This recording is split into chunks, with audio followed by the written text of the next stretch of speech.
সত্যিই কি এই গণভোটে হ্যাঁ দিলেই ফ্যাসিবাদ আর ফিরে আসতে পারবে না? এই গণভোট আসলে কিভাবে হবে? আগে পরিষ্কার করে বলা দরকার, গণভোট মানে শুধু মাইক হাতে নিয়ে হ্যাঁ বা না চিৎকার করা নয়। গণভোট একটি পূর্ণাঙ্গ ভোট প্রক্রিয়া, ঠিক যেমন জাতীয় সংসদ নির্বাচন। ভোটাররা ভোট কেন্দ্রে গিয়ে গোপনে ব্যালট পেপারে নিজেদের মতামত দেবেন। এখানে আবেগ নয়, সংখ্যাগরিষ্ঠ মতই চূড়ান্ত সিদ্ধান্ত নির্ধারণ করবে। এই গণভোটের মূল উদ্দেশ্য হল তথাকথিত জুলাই সনদ বাস্তবায়নের বিষয়ে জনগণের সরাসরি মত নেওয়া। জুলাই সনদ মূলত ভবিষ্যৎ রাষ্ট্র সংস্কারের একটি অঙ্গীকারনামা, অর্থাৎ আগামী দিনে যারা ক্ষমতায় আসবে তারা কি ধরনের রাষ্ট্র ব্যবস্থা চালাবে তার একটি রূপরেখা। এই সনদ অনুযায়ী সবচেয়ে গুরুত্বপূর্ণ একটি বিষয় হল কোনো ব্যক্তি সর্বোচ্চ 10 বছরের বেশি প্রধানমন্ত্রী থাকতে পারবেন না।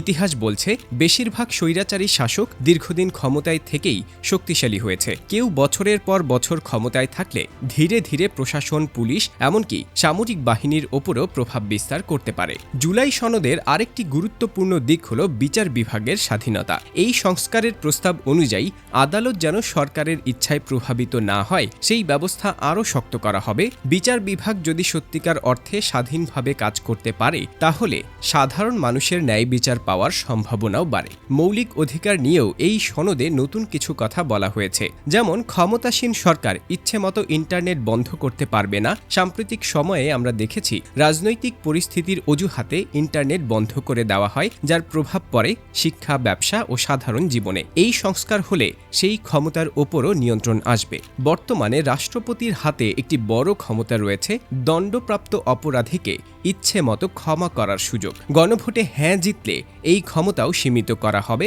অর্থাৎ রাষ্ট্রপতি আর একক সিদ্ধান্তে কাউকে ক্ষমা করতে পারবেন না। এবার আসি গণভোটের ভোট দেওয়ার প্রক্রিয়ায়। ভোটার যখন ভোট কেন্দ্রে যাবেন তখন তাকে দুটি আলাদা ব্যালট পেপার দেওয়া হবে। একটি ব্যালট হবে সংসদ সদস্য নির্বাচনের জন্য, যেখানে প্রার্থীদের নাম ও প্রতীক থাকবে। আরেকটি ব্যালট হবে গণভোটের জন্য, সাধারণত গোলাপি রঙের, যেখানে কোনো প্রার্থী বা প্রতীক থাকবে না, থাকবে শুধু একটি প্রশ্ন, আপনি হ্যাঁ দেবেন না দেবেন। ভোট কেন্দ্রে দুটি আলাদা স্বচ্ছ ব্যালট বাক্স থাকবে। সংসদ নির্বাচনের ব্যালট যাবে এক বাক্সে আর গণভোটের ব্যালট যাবে অন্য বাক্সে। পরে আলাদাভাবে গণনা করা হবে। যদি গণভোটে সংখ্যাগরিষ্ঠ মানুষ হ্যাঁ ভোট দেন তাহলে আগামী সংসদ নির্বাচনের পর নির্বাচিত এমপিদের নিয়েই একটি সংবিধান সংস্কার পরিষদ গঠিত হবে। এই পরিষদের কাজ হবে সংবিধান সংস্কার করা এবং তাদের জন্য নির্দিষ্ট সময়সীমা থাকবে, অর্থাৎ তারা অনির্দিষ্টকাল বসে থাকতে পারবে না। বর্তমানে বাংলাদেশের সংসদ এক কক্ষ বিশিষ্ট, মোট 300 আসন নিয়ে। জুলাই সনদের প্রস্তাব অনুযায়ী ভবিষ্যতে সংসদ হবে দ্বিকক্ষ বিশিষ্ট, নিম্নকক্ষ ও উচ্চকক্ষ।